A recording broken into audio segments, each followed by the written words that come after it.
Hello, learners. Welcome to yet another session on tourism marketing.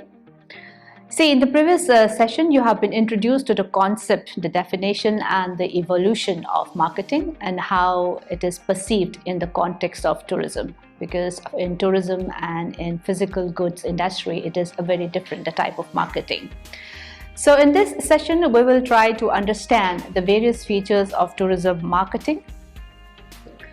And we will also look into the role of marketing organizations, and then this will be done in terms of the job positions and job description in a full-fledged marketing department. And then we will also try to identify the issues to be addressed while making a marketing plan. The marketing of tourism, it is different from other products. Because tourism, it is a service product where instead of selling a physical goods in a tangible and intangible experience is being sold here. So there are certain characteristic aspects of the tourism product which in turn it impacts their marketing process. If you look at the physical product, their marketing will be different, and when you look at the tourism product, which is basically a service-based product, then obviously it will impact the marketing process. One of the most characteristic feature of the tourism product is that it is not possible to evaluate or to demonstrate it in advance. Now this is because the services are consumed and then they are felt at the same time. If you go to a shop and then you buy certain physical goods like a toothpaste or any other clothing, anything physical, you can try it in advance, you can examine it, so everything can be examined. But if you book a tour package, for example, it is a 3-day, 4-night package, you have booked it, you have paid for it, but there is no way that you can evaluate that in advance. You can just imagine it based on the type of description they have given or based on the type of itinerary which is included in the tour package, but you cannot physically examine that. So this is a very important feature which reflects on the marketing strategies that you have to devise for the tourism product. Then again, the tourists, they not only buy the product, but they also feels the product and they are involved in it. That means the tourists are involved in the product itself. And the tourism product, they cannot be stored. This you have heard of a lot of examples.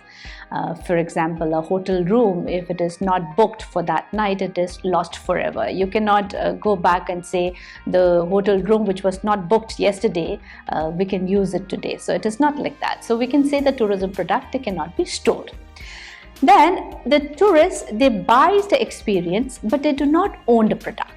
This also you have seen.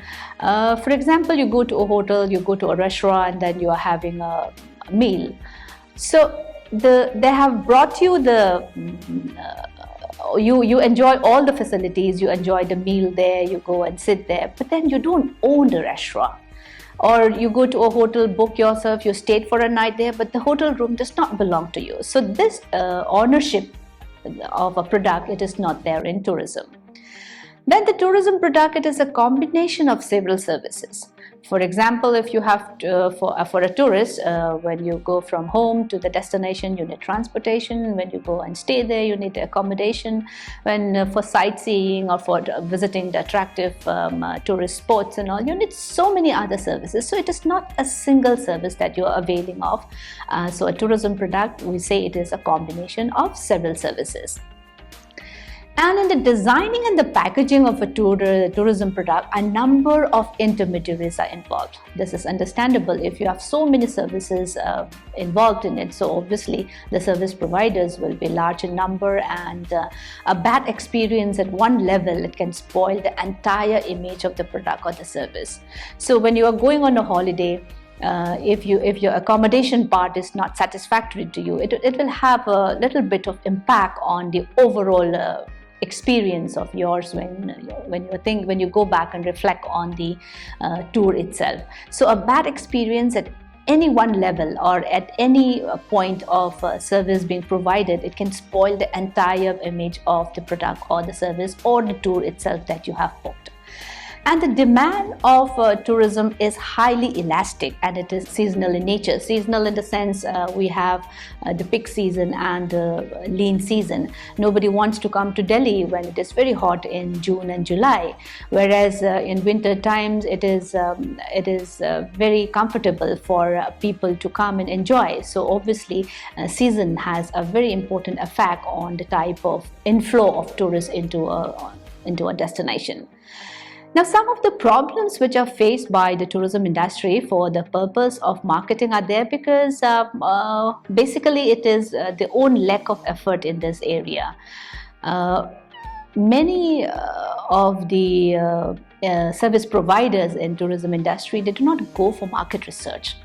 And this is primarily because this tourism industry, it is dominated by small business, and when small business they lack both experience as well as the resource for adopting a marketing approach. And when you have to do marketing research, you need obviously a lot of resources, not only in terms of financial resources, but you also need a lot of expertise in it. So many of the small business, they are not able to afford that. Then most of the time, a short-term outlook is adopted in tourism enterprises rather than a long-term approach. This is true in many of the small enterprises which is operating. And the presence of too many intermediaries affect the quality control, and then it leads to consumer dissatisfaction. So the resource crunch, it affects the marketing efforts, particularly for making a presence in the international market. So all these characteristics of the tourism product, it has an impact on the type of marketing strategy that you are going to devise for tourism. So one of the unique feature in tourism is the approach adopted by the organization. Is they deal through intermediaries rather than approaching the market on their own. So I am a supplier and I have the product with me, but what I do is, instead of marketing my product, I sell it to the intermediaries and then or the retailers, and then they do the marketing on their own. And the consumer of the tourism products and the services of the present will be different from the consumer of tomorrow, because the expectations, the experiences that tourists want, it keeps on changing.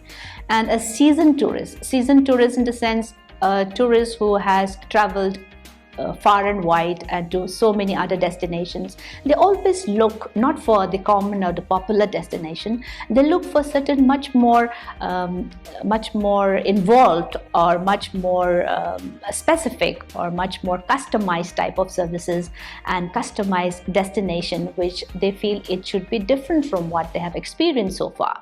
So with this trends and the emergence of specialized tourism, these are all going to make a lot of demand on the tourism industry. And this also we need to reflect when we design a tourism product or when we try to market them. And competition, as you know, is already on the increase, and hence more and more consumer satisfaction will be the key to success. Well, a major challenge for tourism marketing will be coming in the form of consumer protection laws and eco-friendly destination. Everyone is quite aware, and they are not only aware, they are bombarded with information from different angles, and they are aware also of their rights. So complaints, and it is very easy to lodge a complaint now.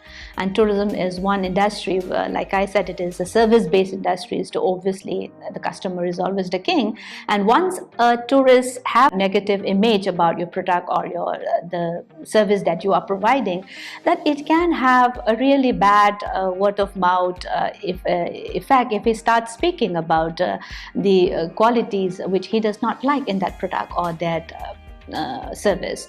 So time will not be far when, in spite of the best marketing effort, if consumer protection and an unpolluted environment do not form a part of the marketing package, and the destination, the product or the services, they are bound to be adversely affected by this. So these factors also we need to take into account when we do the marketing in tourism product.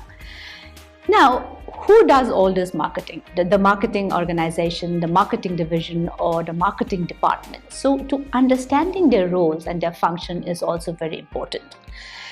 We have already learned that marketing is concerned with everyone in the organization. However, in the entire organization, there is a need for having a marketing department or a division.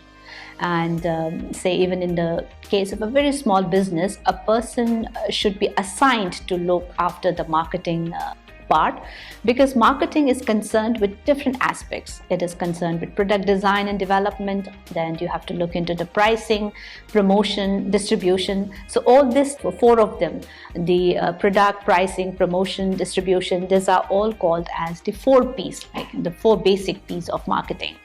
Now, and all the activities related to these 4 basic dimensions are a part of the marketing function. So basically, what the marketing organization they do is, the marketing organization, they are designed keeping in view the various marketing functions, which may include, say, a marketing director with managers at different levels and for different activities. For example, there might be a marketing research unit, a marketing planning unit, advertising promotion unit, public relation unit, product development unit, etc. So there can be lots of diversification or the compartmentalization of the different units in a marketing organization. And this is especially true if you're talking about a big marketing organization.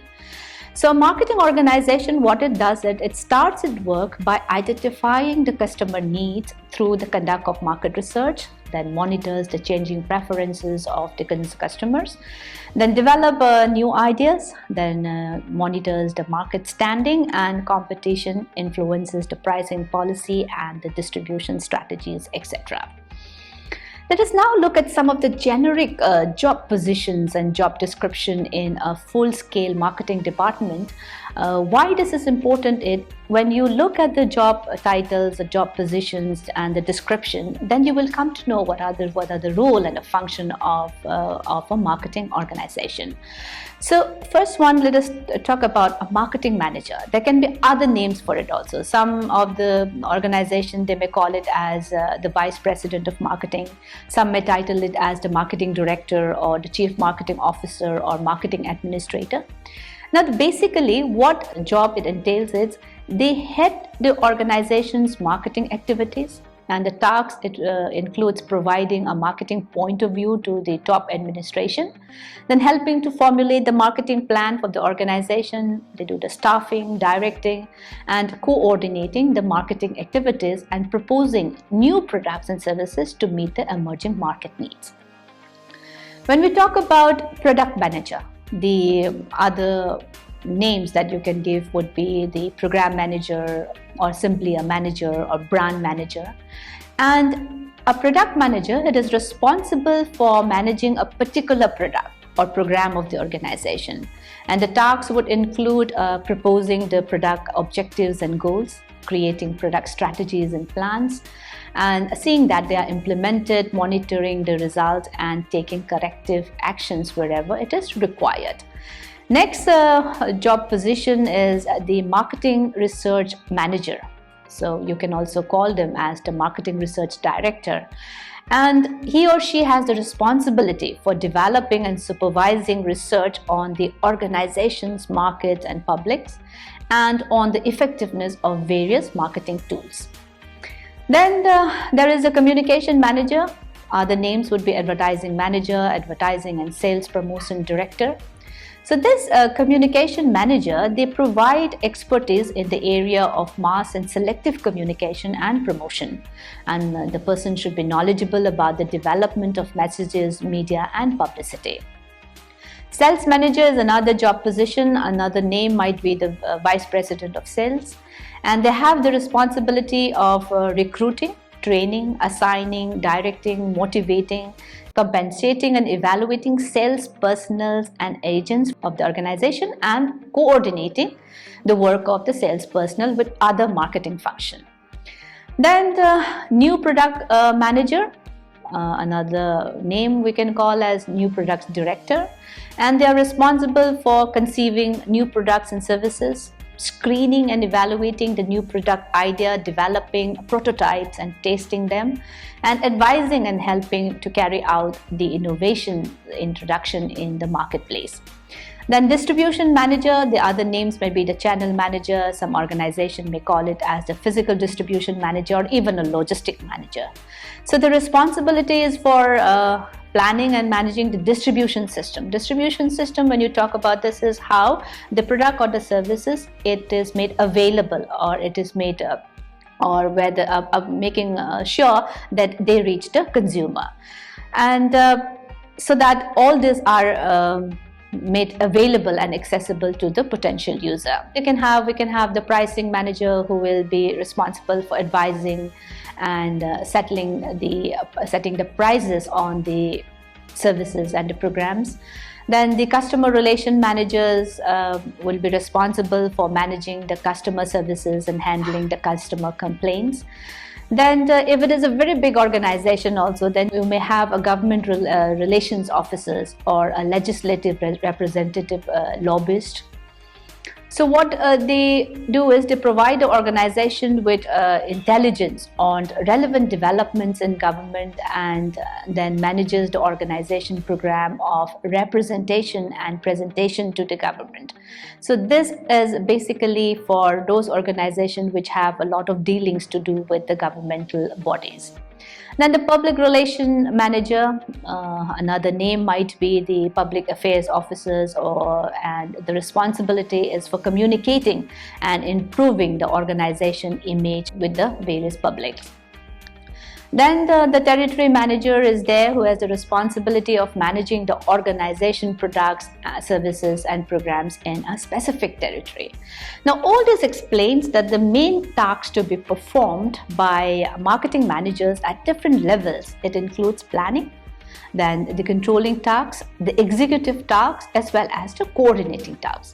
But all this, however, in a very small organization, is the entrepreneur themselves or the proprietor themselves. They usually manage, they are the proprietor also, they are the marketing managers also.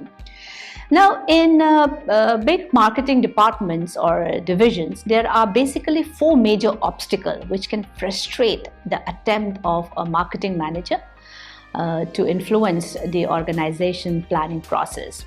One of them is supposing if the chief executive officer or the CEO of the company, he have a commitment to forward thinking, then it hampers the ideal which the marketing manager has placed before the organization. So whatever the marketing manager thinks and plans, if the CEO is not a very forward-thinking type of person, then that plan may not materialize, because you need the approval from the higher authority for any marketing plan to be executed. Now, another obstacle is if planning is done by someone who is not in the mainstream and does not understand the realities of the business, then obviously it will have an impact. If they do not understand the realities of the business, then they will also not understand the marketing aspect, how the marketing world is operating. So if somebody does not have a knowledge on that aspect, then it will be difficult to convince the type of planning that the marketing manager has made. Then if marketing analysis is ignored, and the precedence is that you just add the 10% syndrome. So what is a 10% syndrome? Adding a 10% syndrome means the amount of the cost which has been involved in producing that product or the service, you just add 10% and that is the profit. So in such type of organization where the 10% syndrome is there, then it does not give much room for new experimentation and new innovative ideas. Then another obstacle is when the organization, it moves on the basis of a few good ideas and they remain stuck to that. They do not think of new ideas, new innovative ideas or new challenges which are coming up. Then the few good ideas, they will become obscure and it will have an impact on the marketing area also. So all these obstacles are there, no doubt. And to overcome these obstacles, a marketing manager must possess certain personal qualities to be a successful practitioner. Let us just look at a few of them. He or she should be very energetic, active, competitive, and aggressive by nature. Aggressive in the sense not scolding or talking in a very high pitched voice. Aggressive in terms of dealing with competition, in terms of dealing with the product line or the pricing strategies. So aggressive, we are using it in a very positive form here.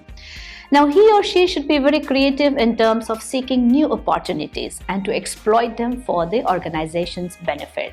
The marketing manager should be a good communicator, a presenter, and an advocate, because communication is the key point of marketing. If you're not able to communicate the features, the good qualities of your product or the service that you have, then you will not be able to fully justify the good points that the product or the service has. Then obviously communication is a very important key quality that the marketing manager should be equipped with. Then he or she should have the skill and the confidence to analyze, to appreciate, and then to interpret the data in relation to marketing. You have the data, but if you are not able to convert it into information which is required for the type of marketing that you have in plan, then it will not work. So you need to have the skill and you need to have the confidence to analyze them. Then the marketing manager, they should also have the quality of judgment for taking marketing decisions and then evaluating risks, besides being a good administrator and strategist. Then he or she must develop a marketing orientation along with sensitivity towards consumer needs and attitude. Marketing orientations, we have discussed in the last session also, there are different types of orientation. Product orientation is there, production orientation is there. The marketing orientation is the type of orientation which a business organization follows, where consumers' needs and attitudes are the focal point, and then the product or services are designed and developed according to fulfill the needs of the consumers and the attitudes that the consumer have. Now, all marketing activities, they have to be carried out through a well-formulated plan. That is why we say marketing managers should have all these qualities. Now, when you have all these qualities, then it surely reflect on the type of plan formulation that is to be done. When you have a well-formulated marketing plan, only then the rate of success of that marketing strategy or that marketing plan will be very high. So a marketing plan, it is a structured guide for carrying out marketing operations.